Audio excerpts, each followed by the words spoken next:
Welcome to the दुर्वा classes. Ram Ram सभी भाइयों को। द दुर्वा क्लासेज में आपका बहुत बहुत हार्दिक स्वागत है। मेरा नाम है जयदीप सिंह और ये पॉलिटिकल साइंस की क्लास है। आज हम देखेंगे संविधान के स्रोत। इससे पहली जो क्लासें थीं उसमें हमने देखा संविधान निर्माण, संविधान सभा और अन्य सारी चीज़ें हमने पहली क्लासों में हम देख चुके हैं, चर्चा कर चुके हैं। आज हम देखेंगे कि जो हमारा संविधान था, संविधान निर्माण जो हुआ, उसमें कहाँ कहाँ से कौन कौन से स्रोत लिए गए हैं। ठीक है, हम बात करें अपने भारतीय संविधान की तो भारत का संविधान एक लिखित संविधान है। दुनिया का सबसे बड़ा लिखित संविधान भारत का ही है। इसमें 395 तो अनुच्छेद हैं, 12 अनुसूचियाँ हैं और 22 भाग हैं। हम 22 भागों पर पहले ही चर्चा कर चुके हैं। इससे पहले की जो वीडियो थी उसमें 22 भागों के बारे में बताया गया है, आप उसमें से देख सकते हैं। 12 अनुसूचियों के बारे में बहुत हमने डिटेल से बताया गया है कि कैसे कैसे है और एकदम ट्रिक वाइज हमने याद कराने की कोशिश की गई है। 395 अनुच्छेद पे हमारी पूरी वीडियो आएगी। डायरेक्ट अनुच्छेद कभी याद करने भी नहीं है और याद होते भी नहीं हैं। इनको याद करने का सही तरीका यही है, जैसे जैसे टॉपिक आए उस टॉपिक के हिसाब से इन अनुच्छेदों को पढ़ा जाना चाहिए। ठीक है, तो आज का हमारा टॉपिक है भारतीय संविधान के स्रोत और हम चर्चा करते हैं इस पर आगे। भारतीय संविधान के स्रोतों की यदि बात की जाए तो भारतीय संविधान जो था उस पर सबसे ज़्यादा जो प्रभाव पड़ा है वह पड़ा है भारत शासन अधिनियम 1935 का। तो सबसे पहली लाइन हमने यही देखनी है कि सबसे ज़्यादा जो स्रोत लिए गए कहाँ से लिए गए, भारत शासन अधिनियम, भारत शासन अधिनियम 1935 का इस पर सर्वाधिक प्रभाव रहा है। इसके अलावा 23 समितियाँ थीं जिनमें 8 मुख्य समितियाँ थीं और 15 उप समितियाँ थीं। इनका काम दिया गया था कि आपको संविधान निर्माण करना है और आप विभिन्न देशों के संविधान का क्या करना है, आपको अध्ययन करना है और उसके बाद जो आवश्यक लगे, जो महत्वपूर्ण बिंदु लगें, उनको क्या करना है, अपने संविधान में शामिल करना है। तो हमारे जो संविधान की समितियाँ थीं उन्होंने क्या किया, विभिन्न देशों के संविधानों का अवलोकन किया, अध्ययन किया। उसके बाद जो महत्वपूर्ण तथ्य थे उनको किस में शामिल किया, भारत के संविधान में शामिल किया।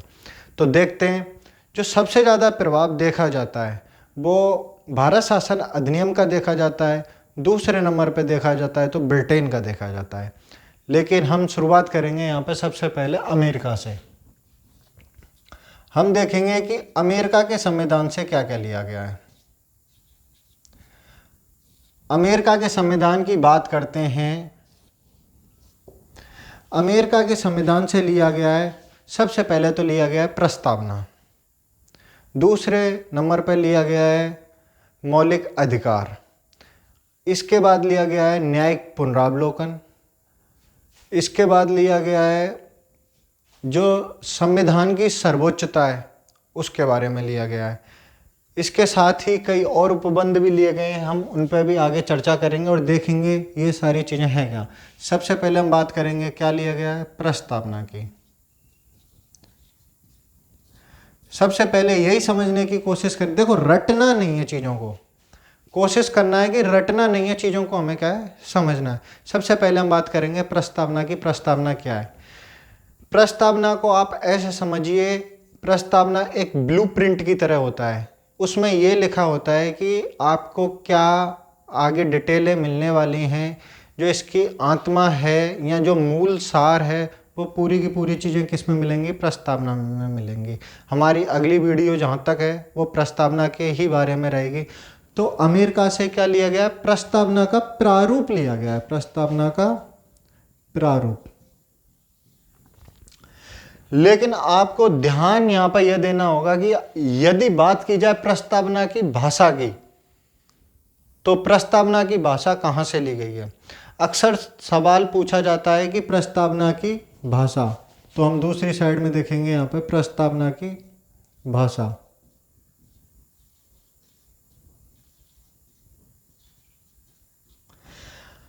अब मेरा आप सभी से ये सवाल है, आपको जिसका जवाब देना है कि जो प्रस्तावना है इसका जो प्रारूप है वो कौन से देश से लिया गया है। तो आपका सही उत्तर होगा प्रस्तावना का प्रारूप लिया गया है अमेरिका से, और प्रस्तावना की जो भाषा ली गई है वह ली गई है ऑस्ट्रेलिया से। यहाँ पे बिल्कुल भी कंफ्यूज नहीं होना है, एकदम सटीक है। प्रस्तावना का प्रारूप अमेरिका से है और प्रस्तावना की भाषा ऑस्ट्रेलिया से है। इसके बाद हम देखेंगे मूल अधिकार। मूल अधिकार भी कहाँ से लिए गए? मूल अधिकार भी अमेरिका से लिए गए। अब मेरा आपसे यहाँ एक सवाल है, एक सेकंड माफ़ी चाहूँगा।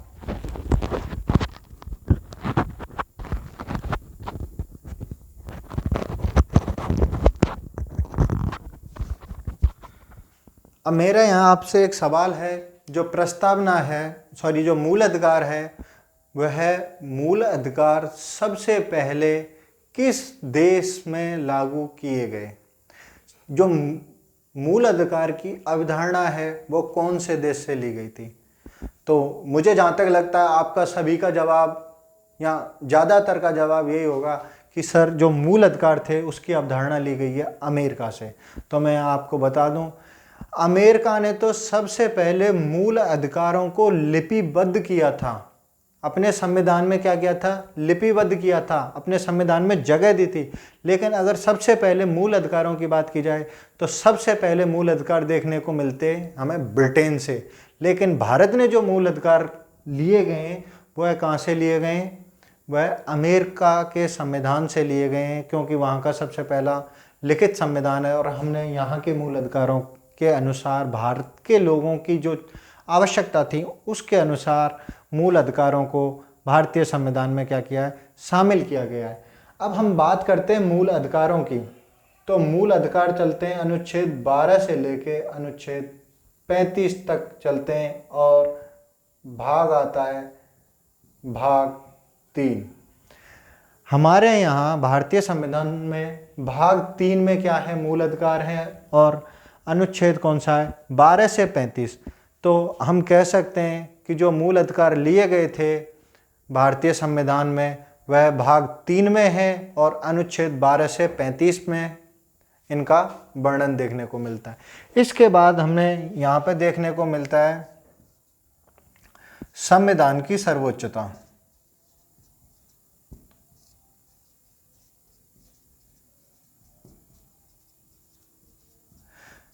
संविधान की सर्वोच्चता से तो आप सभी परिचित होंगे कि संविधान सर्वोच्च है, संविधान से ऊपर कोई नहीं है, या यूँ कह लो विधि के समक्ष सभी समान हैं, किसी के साथ कोई भेदभाव नहीं किया जाएगा। संविधान से ऊपर कोई नहीं, सबसे ऊपर क्या है? हमारे देश में संविधान है। तो हमने देखा यहाँ पे अमेरिका से क्या लिया गया है? प्रस्तावना का प्रारूप लिया गया है, मूल अधिकार लिए गए हैं, संविधान की सर्वोच्चता ली गई है, और ली गई है स्वतंत्र न्यायपालिका। जो स्वतंत्र न्यायपालिका का कंसेप्ट है यह भी कहाँ से देखने को मिलता है? हमें अमेरिकी संविधान से देखने को मिलता है।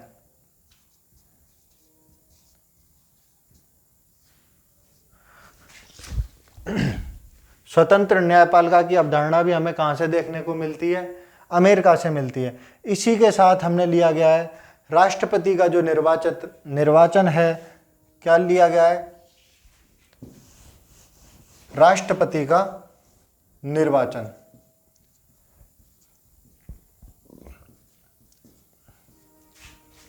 राष्ट्रपति का निर्वाचन की जो प्रोसेस है वह कहाँ से ली गई है?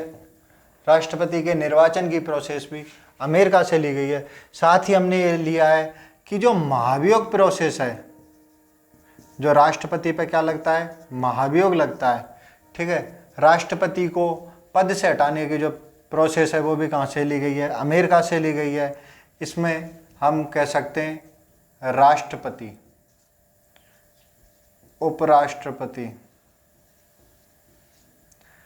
सुप्रीम कोर्ट और हाई कोर्ट के न्यायाधीशों को हटाने की जो प्रोसेस ली गई है वह भी अमेरिका के संविधान से ली गई है। तो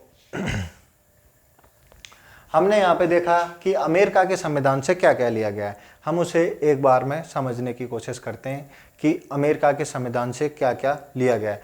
अमेरिका के संविधान से लिया गया है प्रस्तावना का प्रारूप। प्रस्तावना की भाषा नहीं, प्रस्तावना की भाषा ली गई है ऑस्ट्रेलिया से और प्रस्तावना का प्रारूप लिया गया है अमेरिका से। इसके बाद लिया गया है मौलिक अधिकार। मौलिक अधिकार कहाँ से लिए गए? हमने अमेरिका से। सॉरी,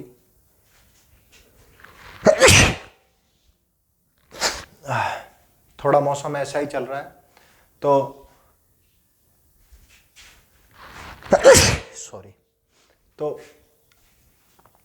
मौलिक अधिकार भी कहाँ से लिए गए?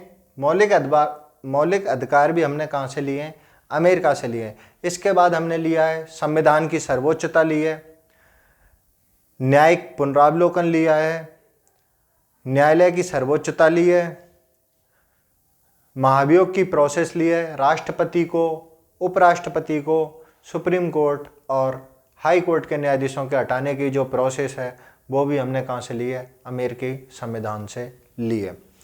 अब केवल महाभियोग का वर्णन, हमारे संविधान में महाभियोग शब्द का जो प्रयोग किया गया है वह केवल राष्ट्रपति के लिए प्रयोग किया गया है। बाकी जो और हैं जैसे सुप्रीम कोर्ट के न्यायाधीश हो गए या हाई कोर्ट के न्यायाधीश हो गए, इनको हटाने की जो प्रोसेस है उसका एक नाम है, वह है महाअभियोग जैसी प्रक्रिया। क्या नाम है? महाअभियोग जैसी प्रक्रिया नाम है। क्या नाम है? महाअभियोग जैसी प्रक्रिया नाम है। अगर आपको इंग्लिश में वर्ड मिले तो आपको देखना है इम्पीचमेंट करके एक शब्द मिलेगा। इम्पीचमेंट मतलब महाअभियोग। ठीक है। इसके अलावा देखा हमने राष्ट्रपति के जो निर्वाचन की प्रोसेस है वो भी कहाँ से ली गई है? अमेरिकी संविधान संशोधन से ली गई है। अब हम बात करेंगे दूसरे नंबर पे ब्रिटेन से कि ब्रिटेन से क्या क्या लिया गया है। दूसरे नंबर पे हम बात करेंगे कि ब्रिटेन से क्या क्या लिया गया है। अमेरिका के संविधान से हमने देखा प्रस्तावना का प्रारूप देखा, मूल अधिकार देखे। मूल अधिकार भाग 3 में थे जो अनुच्छेद 12 से 35 तक हैं। संविधान की सर्वोच्चता देखी, स्वतंत्र न्यायपालिका देखी, राष्ट्रपति का निर्वाचन देखा, महाभियोग की प्रक्रिया देखी, राष्ट्रपति, उपराष्ट्रपति, सुप्रीम कोर्ट और हाई कोर्ट के न्यायाधीशों को हटाने के बारे में भी देखा। अब हम बात करेंगे दूसरे नंबर पर है ब्रिटेन। ब्रिटेन के बारे में देखते हैं हम, ब्रिटेन के बारे में क्या दिया गया है। ब्रिटेन के बारे में 2 सदन की व्यवस्था कहाँ से ली गई है। हमारे देश में आज हमें 2 सदन देखने को मिलते हैं ना, एक लोकसभा, एक राज्यसभा, एक निम्न सदन और एक उच्च सदन। लोकसभा को कहते हैं निम्न सदन, राज्यसभा को क्या कहते हैं? उच्च सदन। एक को कहते हैं अस्थायी सदन, एक को कहते हैं स्थायी सदन। लोकसभा को क्या कहते हैं? अस्थायी सदन और राज्यसभा को क्या कहते हैं? स्थायी सदन। लोकसभा को लोकप्रिय सदन भी कहते हैं क्योंकि यहाँ पे जो सदस्य जाते हैं वो कैसे जाते हैं? निर्वाचित होकर जाते हैं, प्रत्यक्ष रूप से जाते हैं, लोगों का क्या करते हैं? प्रतिनिधित्व करते हैं। जबकि राज्यसभा में राज्यों का प्रतिनिधित्व के बारे में बताया गया है। तो यहाँ पे क्या लिया गया है? 2 सदन की व्यवस्था ली गई है साहब, 2 सदन की व्यवस्था। या हम कह सकते हैं द्वैसदनात्मक व्यवस्था कहां से ली गई है? तो द्वैसदनात्मक व्यवस्था भी कहां से ली गई है? ब्रिटेन से ली गई है। अगर हम बात करें विधि निर्माण की, तो विधि निर्माण की भी बात कहां से ली गई है? विधि निर्माण की जो बात है वह भी ब्रिटेन से ली गई है। और हमने क्या देखा यहाँ से? हमने देखा एकल नागरिकता का जो प्रारूप है वह भी लिया गया है साहब। अब समझने की कोशिश करते हैं एकल नागरिकता क्या है। 2 सदन तो हमने देख लिए। एक सदन हो गया लोकसभा, दूसरा सदन हो गया राज्यसभा। लोकसभा के अन्य नामों में हमने देख लिए निम्न सदन। निम्न सदन हो गया अस्थायी सदन, ठीक है। राज्यसभा हो गया उच्च सदन। राज्यसभा कैसा सदन है? उच्च सदन। और राज्यसभा कैसा सदन है? स्थायी सदन है साहब। स्थायी सदन कैसे? क्योंकि जो लोकसभा होती है इसका प्रत्येक 5 साल में, या जब तक लोकसभा में बहुमत है तब तक तो क्या है, लोकसभा अस्तित्व में है। जिस दिन पार्टियां या गठबंधन की जो सरकारें होती हैं वह जिस दिन अपना अस्तित्व खो दें, क्या खो दें? अस्तित्व खो दें, बहुमत खो दें, उसी दिन क्या हो जाता है? लोकसभा में उनकी सरकार गिर जाती है। अगर कोई दूसरी सरकार ना बना पाए, कोई दूसरा दल अगर यदि सरकार ना बना पाए तो लोकसभा का क्या हो जाता है? विघटन हो जाता है। और राज्यसभा की बात करें तो राज्यसभा कैसा सदन है? राज्यसभा स्थायी सदन है। इसका कार्यकाल 6 वर्ष का होता है। इसके 2/3 सदस्य प्रत्येक 2 वर्ष में बदलते रहते हैं। कितने वर्ष में बदलते रहते हैं? 2 वर्ष में बदलते रहते हैं। एग्जाम की दृष्टि से सबसे महत्वपूर्ण जो प्रश्न है वो यही है कि निम्न में से कौन सा उच्च सदन है, निम्न में से कौन सा निम्न सदन है, निम्न में से कौन सा स्थायी सदन है, निम्न में से कौन सा अस्थायी सदन है। तो आप यहां से क्या कर सकते हो? याद रख सकते हो। अगर बात कर दें एकल नागरिकता की, तो एकल नागरिकता के बारे में वर्णन मिलता है भाग 2 में, अनुच्छेद 5 से 11। कौन सा अनुच्छेद देखने को मिलता है? अनुच्छेद 5 से 11 तक में क्या है? नागरिकता के बारे में वर्णन है। और भारत में कैसी नागरिकता है? इकहरी नागरिकता या एकल नागरिकता का प्रावधान है। अब आपके दिमाग में आ रहा होगा साहब ये एकल नागरिकता क्या चीज है और ये दोहरी नागरिकता क्या चीज है। तो मैं आपसे पूछता हूं, आप कहां के रहने वाले हो? आप जिस भी राज्य में ये वीडियो देख रहे हो, MP, छत्तीसगढ़, राजस्थान, बिहार, पंजाब, उत्तर प्रदेश, दिल्ली, मैं आपसे पूछूं आप जिस भी राज्य में रह रहे हो, आप उस राज्य के नागरिक हो या क्या हो? तो आपका उत्तर आएगा सर हम इस राज्य के तो मूल निवासी हैं। फिर मैं पूछता हूं नागरिक कहां के हो? तो आपका उत्तर आएगा हम नागरिक हैं भारत के। कैसे नागरिक हैं? भारतीय नागरिक हैं। लेकिन कई देशों में यहां पर इकहरी नागरिकता की जगह हमें कैसी नागरिकता देखने को मिलती है? डुअल सिटीजनशिप देखने को मिलती है। यानी स्टेट के पास स्टेट की नागरिकता अलग होगी और जो संघ है या केंद्र है उसकी नागरिकता अलग होगी। जैसे कि अमेरिका में है, अमेरिका करीब 50 स्टेटों का क्या है? समूह है। उसमें स्टेट की नागरिकता अलग है, स्टेट की नागरिकता अलग है और केंद्र की नागरिकता अलग है। जबकि हमने ये नागरिकता का प्रावधान कहां से लिया गया है? नागरिकता का प्रावधान हमने ब्रिटेन से लिया गया और ब्रिटेन में इकहरी नागरिकता है।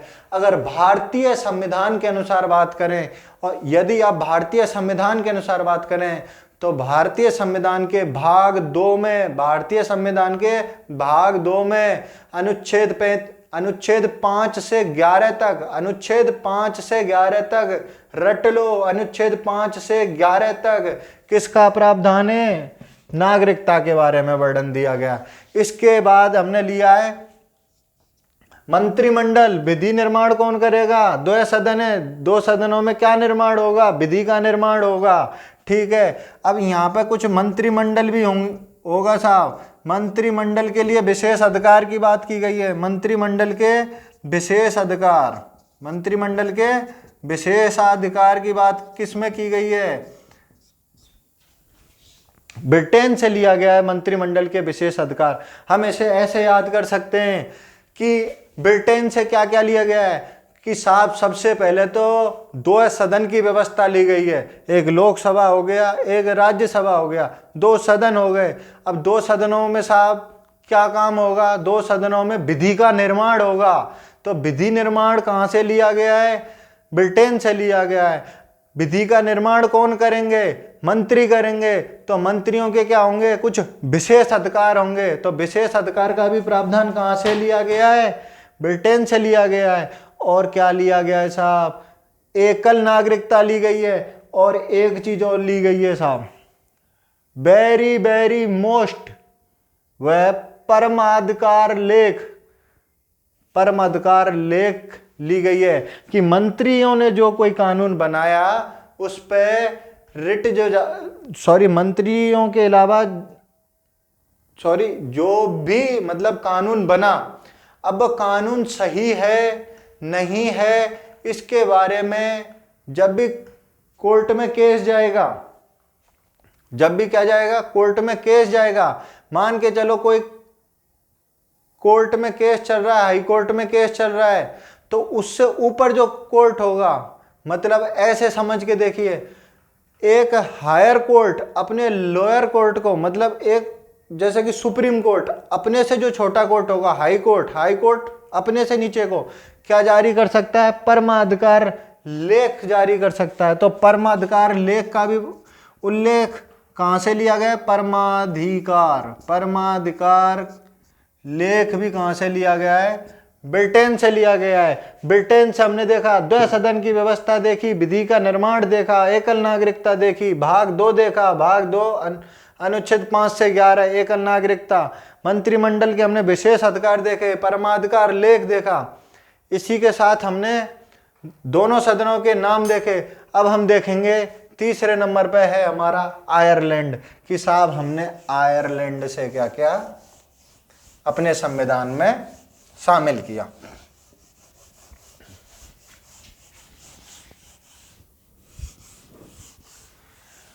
आयरलैंड की बात करते हैं साहब, तीसरे नंबर पे आयरलैंड।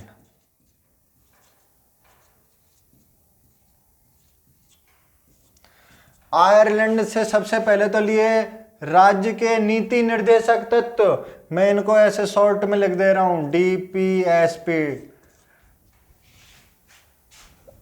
सीधे ही लिख देता हूं, बहुत लोगों की समझ में शायद नहीं आए। राज्य के नीति निर्देशक तत्व, राज्य के नीति निर्देशक तत्व कहां से लिए गए, राज्य के नीति निर्देशक तत्व कहां से लिए गए, आयरलैंड से लिए गए।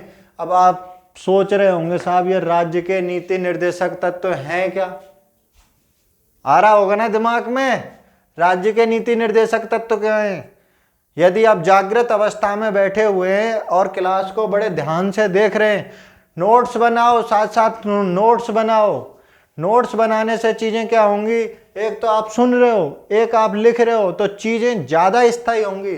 तो राज्य के नीति निर्देशक तत्व कहां से लिए गए, आयरलैंड से लिए गए।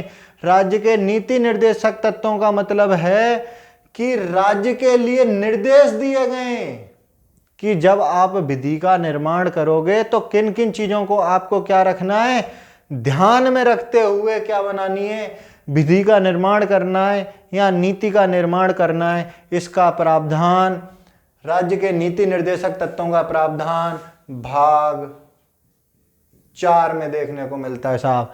अनुच्छेद की बात करें, अनुच्छेद की बात करते हैं तो अनुच्छेद देखने को मिलता है अनुच्छेद 36 से 51 तक। राज्य के नीति निर्देशक तत्व कहां से लिए गए, बताओ, राज्य के नीति निर्देशक तत्व कहां से लिए गए, तो राज्य के नीति निर्देशक तत्व आयरलैंड से लिए गए। बार बार पूछा जाता है ये, ठीक है साहब। इसके अलावा लिया गया है राष्ट्रपति का जो निर्वाचन दल होगा ना, जो लोग राष्ट्रपति के निर्वाचन में भाग लेंगे, वो कहां से लिया गया है, आयरलैंड से लिया गया है। राष्ट्रपति का निर्वाचक मंडल, राष्ट्रपति का निर्वाचक मंडल कहां से लिया गया है, आयरलैंड से लिया गया है।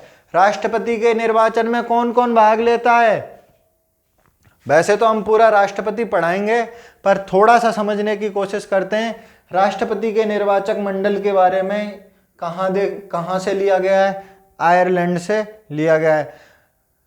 दोनों सदनों के, चाहे लोकसभा हो या राज्यसभा हो, ठीक है, दोनों सदनों के और सभी विधानसभाओं के सदस्य इसमें भाग लेते हैं। वो भी कैसे सदस्य, निर्वाचित सदस्य, मनोनीत सदस्य इसमें भाग नहीं लेते।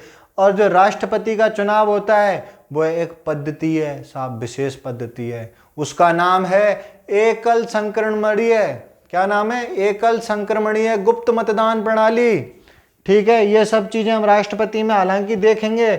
और साहब एक चीज और ली गई है, वेरी वेरी मोस्ट इंपोर्टेंट चीज है, वह है राज्यसभा में साहब, राज्यसभा में 12 सदस्यों को जो मनोनीत करना है ना, राज्यसभा में 12 सदस्यों के मनोनीत करने की जो प्रक्रिया ली गई है, 12 सदस्यों को मनोनीत,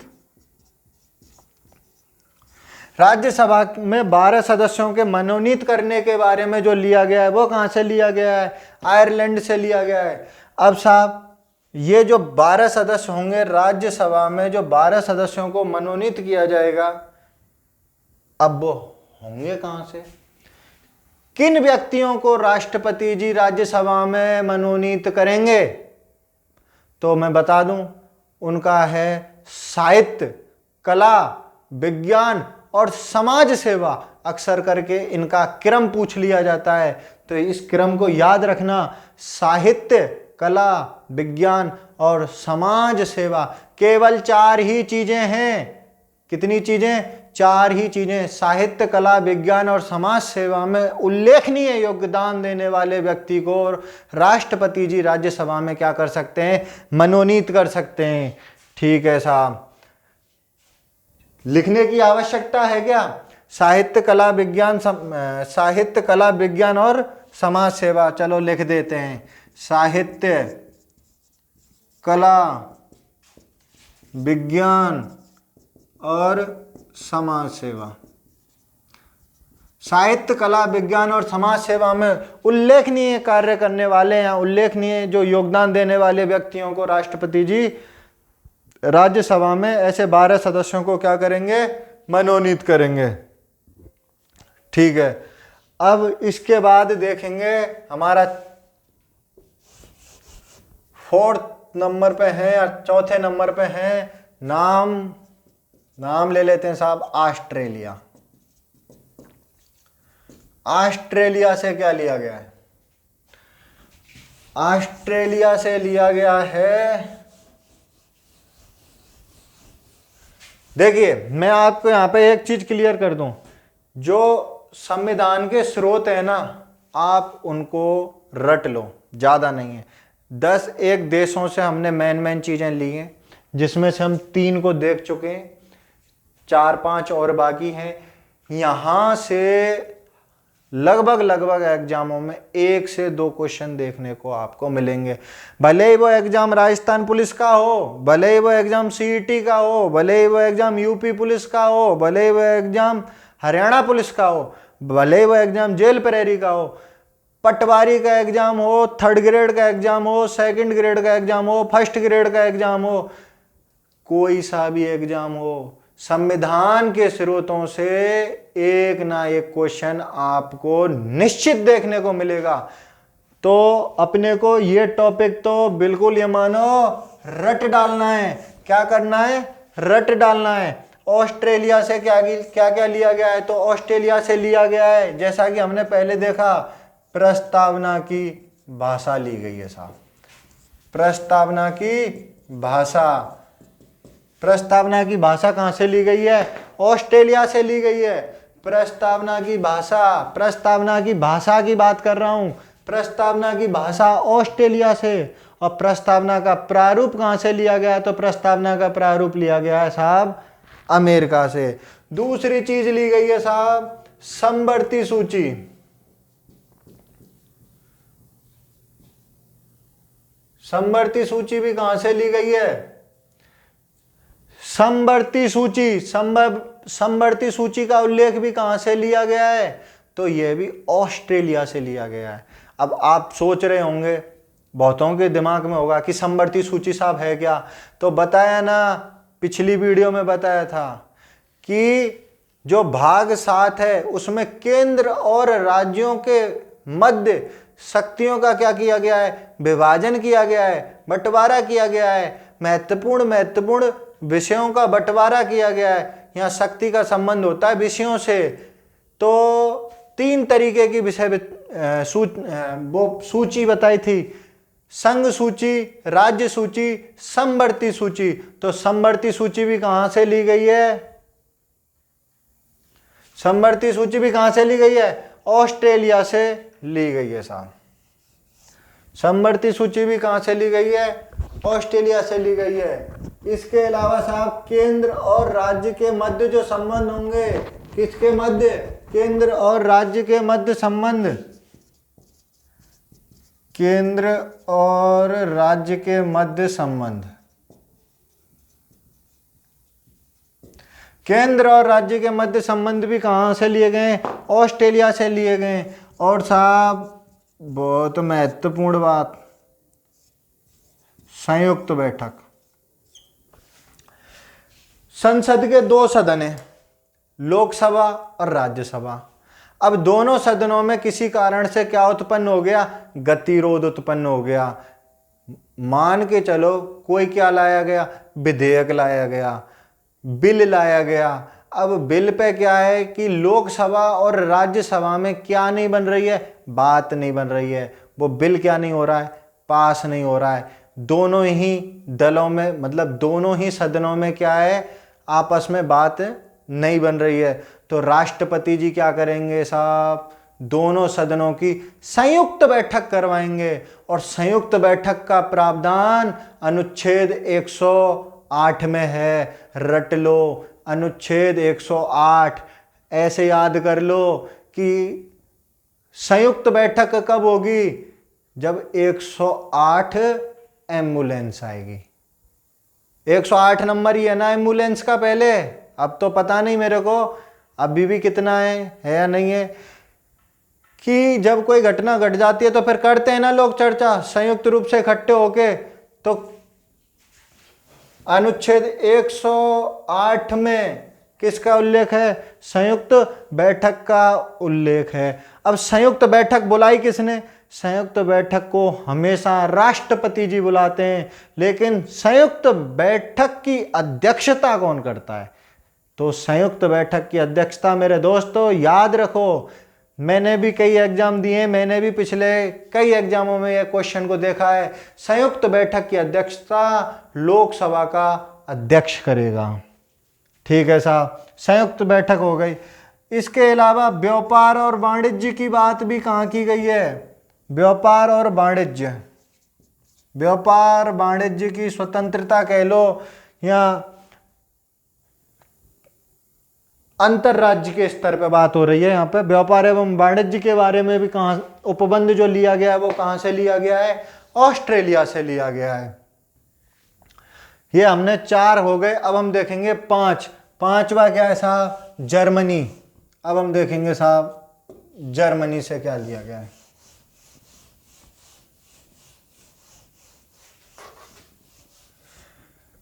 जर्मनी। तो साहब जर्मनी से हमने लिया है आपातकाल के दौरान। जर्मनी से क्या लिया गया है? आपातकाल के दौरान राष्ट्रपति जी की, किसकी? राष्ट्रपति जी की मूल अधिकार संबंधी शक्तियां और अनुच्छेद की बात करें तो लगभग 359, लगभग कहना तो यहां गलत ही होगा। ऐसे कह सकते हैं कि जर्मनी से हमने क्या किया है, क्या लिया है? जर्मनी से हमने क्या लिया है संविधान के स्रोतों में कि आपातकाल के दौरान, किस दौरान? आपातकाल के दौरान। आपातकाल के दौरान जो राष्ट्रपति जी को क्या है, मूल अधिकारों के संबंध में कुछ शक्तियां मिली हुई हैं। अनुच्छेद 359 में इनका अधिक वर्णन दिया गया है। इन मूल अधिकारों को क्या कर देते हैं? वो सीमित कर देते हैं। किसके दौरान? आपातकाल के दौरान। तो यह प्रावधान कहां से लिया गया है? जर्मनी से लिया गया है, मूल अधिकारों के संबंध में। ठीक है साहब, मूल अधिकारों के संबंध में, मूल अधिकारों के संबंध में, मूल अधिकारों के संबंध में राष्ट्रपति जी की शक्तियां, राष्ट्रपति जी की शक्तियां। जर्मनी से क्या देखने को मिला? मूल अधिकारों के संबंध में राष्ट्रपति जी की शक्तियां को हमने देखा। मूल अधिकार, मूल अधिकारों का तो वर्णन है, किसमें है मूल अधिकारों का वर्णन?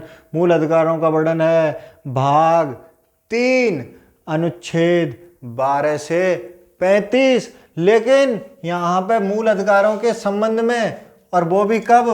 आपातकाल के दौरान। आपातकाल के दौरान।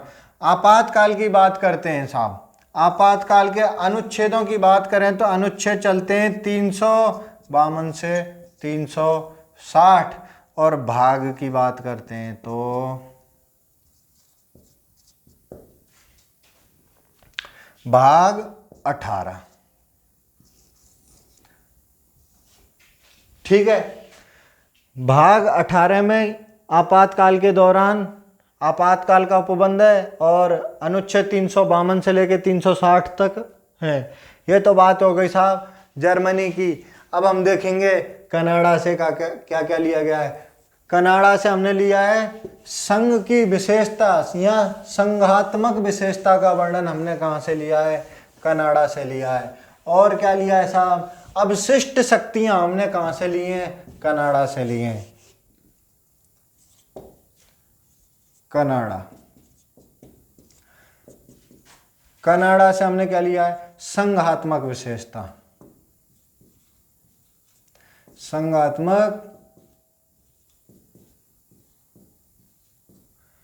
संघात्मक विशेषता।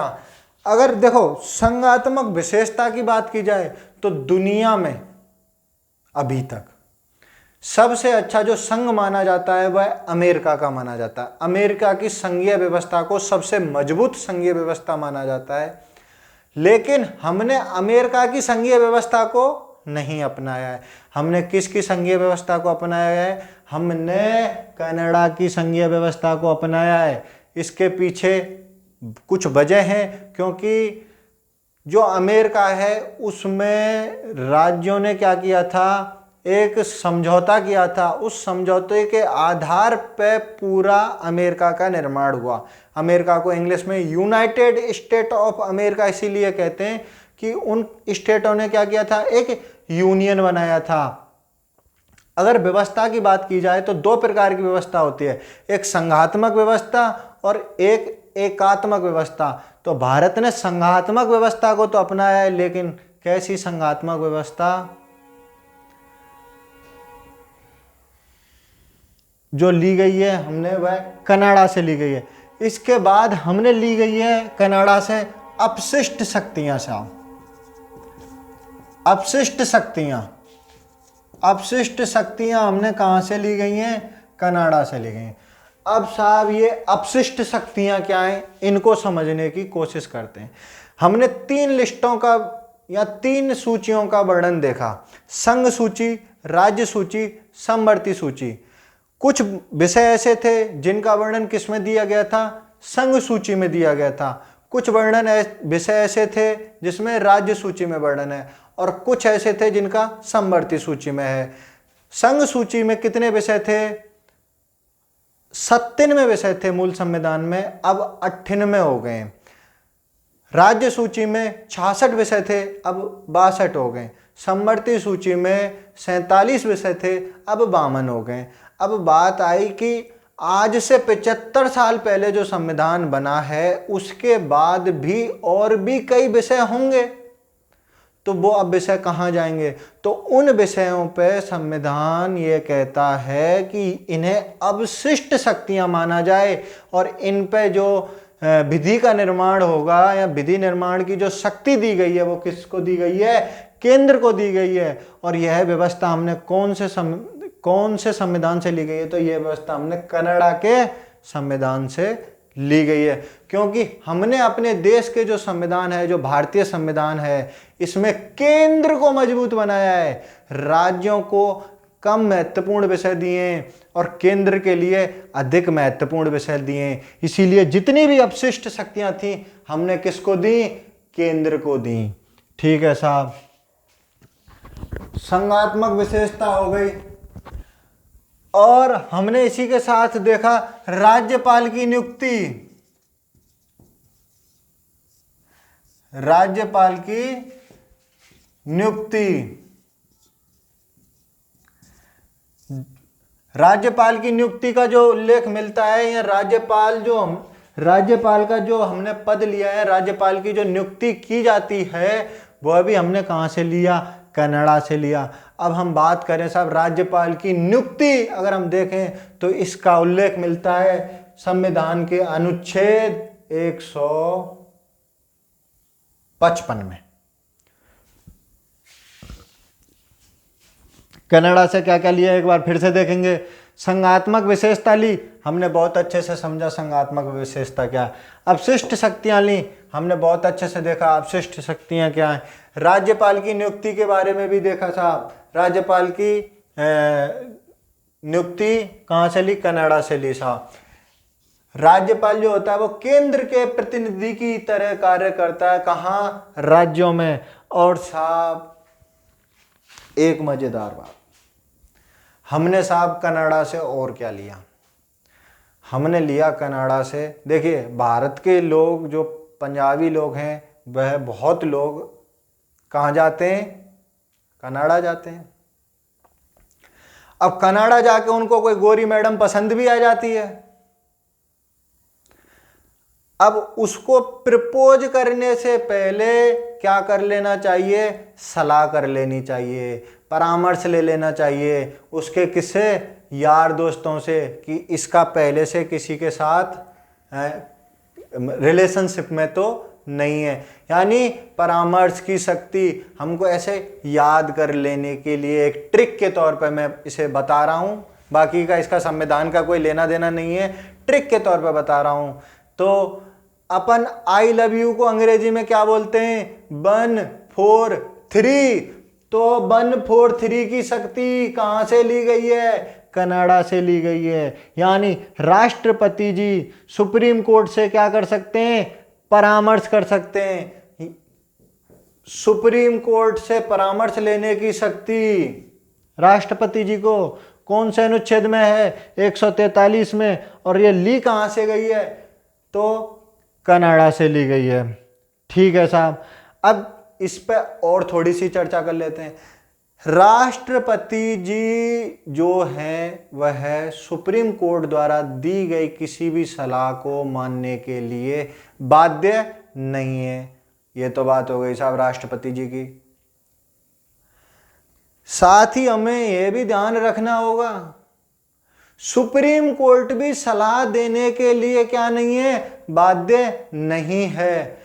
बाध्य केवल एक ही कंडीशन में है, यदि मुद्दा 26 जनवरी 1950 से पहले का है तो सुप्रीम कोर्ट सलाह देने के लिए क्या है या परामर्श देने के लिए क्या है? बाध्य है, नहीं तो बाध्य नहीं है। 143 की शक्ति यानी सुप्रीम कोर्ट को परामर्श देने की शक्ति, सुप्रीम कोर्ट से परामर्श लेने की शक्ति राष्ट्रपति जी को कहां से ली गई है? कनाडा से ली गई है। अब हम साहब देखेंगे 7वें नंबर पे रूस को।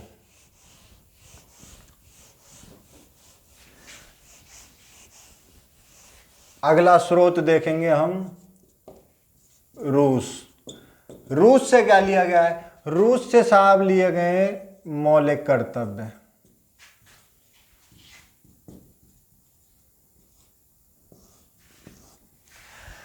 मौलिक कर्तव्यों की बात की जाए, यदि मौलिक कर्तव्यों की बात की जाए तो मौलिक कर्तव्य कहां से लिए गए? रूस से लिए गए। अब साहब मैं यदि आपसे पूछूं कि मूल संविधान में कितने मूल कर्तव्य थे, तो इसका सही उत्तर है एक भी नहीं। फिर साहब मूल कर्तव्य कब आए? तो मैं बता दूं, मूल कर्तव्य 42वां संविधान संशोधन 1976 के द्वारा और सरदार स्वर्ण सिंह समिति की सिफारिश पे भाग 4 के में जोड़े गए, अनुच्छेद 51 के में जोड़े गए। आप यहां से याद कर लेना, विगत दोनों रीट की परीक्षाओं में ये क्वेश्चन बार बार देखने को मिला है। ठीक है, मौलिक कर्तव्य उल्लेख कहां मिलता है इसका? भाग 4 के। ठीक है, अनुच्छेद 51 के। ठीक है साहब, 42वां संविधान संशोधन 1976। समिति कौन सी? सरदार स्वर्ण सिंह समिति। ठीक है, ये चीज हमने देखी। अब हमारा अगला नंबर है, 8वां नंबर है साहब दक्षिणी अफ्रीका।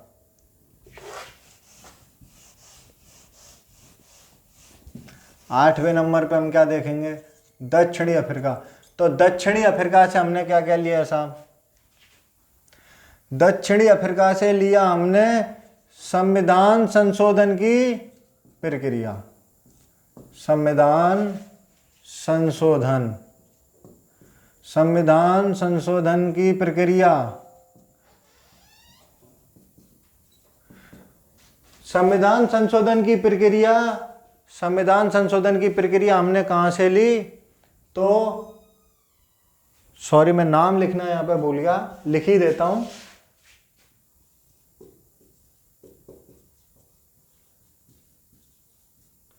दक्षिण अफ्रीका से हमने संविधान संशोधन की प्रक्रिया ली। अब हम बात करते हैं संविधान संशोधन की कि साहब संविधान संशोधन क्या है। तो भाया मैं बता दूं, संविधान संशोधन का मतलब है कि जब संविधान बनाया गया था तो कालांतर में ऐसा होता है कि कुछ चीजों का महत्व कम हो जाता है और कई और चीजों का महत्व बढ़ जाता है। जिन चीजों का महत्व कम हो गया है या जिनका महत्व खत्म हो गया है उनको संविधान से हटाना या उन प्रावधानों को क्या करना? निरस्त करना। और जिन प्रावधानों की अभी अति आवश्यकता है उन प्रावधानों को संविधान में जोड़ना। इस सब के लिए क्या करना पड़ता है? संशोधन करना पड़ता है। उसे क्या कहते हैं? संविधान संशोधन कहते हैं। यदि बात की जाए संविधान संशोधन की तो संविधान संशोधन का उल्लेख अनुच्छेद 368 भाग 20 में देखने को मिलता है। आप यहां से याद कर सकते हैं संविधान संशोधन की प्रक्रिया अनुच्छेद 368 भाग 20। ठीक है साहब, और क्या लिया गया है? और लिया गया है कि जो राज्यसभा के जो सदस्य होंगे उनका निर्वाचन कैसे होगा। तो राज्यसभा के सदस्यों के निर्वाचन के बारे में हमने कहां से लिया गया है? दक्षिणी अफ्रीका से लिया गया है। ठीक है साहब, राज्यसभा सदस्यों का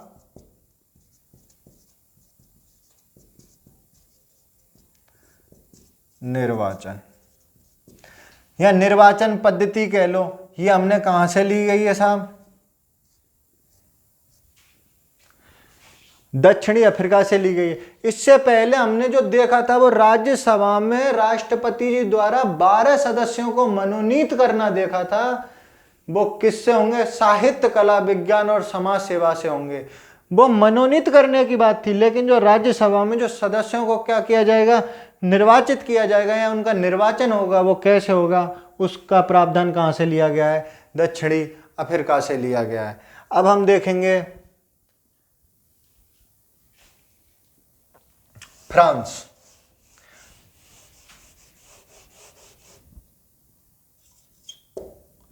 अब हम क्या देखेंगे? फ्रांस के बारे में देखें तो गणराज्य शब्द, गणराज्य, गणतंत्र, ठीक है, गणराज्य हुआ, गणतंत्र हुआ, विधि के समक्ष जैसे समता हो गई, स्वतंत्रता हो गई, बंधुत्व जैसे शब्द हो गए, वह भी हमने कहां से लिए? फ्रांस से लिए हैं। फ्रांस से और क्या लिया है? प्रस्तावना में स्वतंत्रता, समता और बंधुत्व शब्दों को लिया गया। प्रस्तावना में स्वतंत्रता, समता और बंधुत्व शब्दों को, प्रस्तावना में, कहां? प्रस्तावना में स्वतंत्रता, समता और बंधुत्व शब्दों को कहां से लिया गया है? फ्रांस से लिया गया है। गणतंत्र हुआ, गणराज्य हुआ, यह भी शब्द हमें प्रस्तावना में देखने को मिलता है।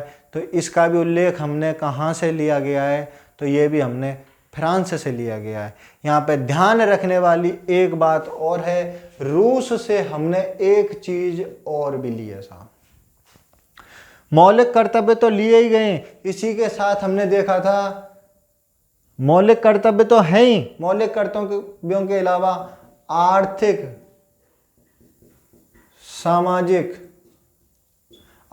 सामाजिक और राजनैतिक न्याय, ये शब्द भी हमारी प्रस्तावना में भी देखने को मिलते हैं। प्रस्तावना में साहब ये 3 शब्द भी हमने कहां से लिए गए हैं? रूस से लिए गए। तो प्रस्तावना के अंदर हम बात करें, प्रस्तावना के अंदर यदि हम बात करें, अगर हम फ्रांस की बात करें तो फ्रांस से हमने अपनी प्रस्तावना में क्या लिया है? स्वतंत्रता लिया है, समता लिया है और बंधुत्व शब्द लिया है। और हम रूस की बात करें तो रूस से हमने प्रस्तावना में आर्थिक, राजनीतिक और सामाजिक न्याय की जो अवधारणा ली गई है वह हमने रूस से लिए गए। आज के लिए बस इतना ही। धन्यवाद। जय श्री राम, राम राम, जय हिंद, जय भारत।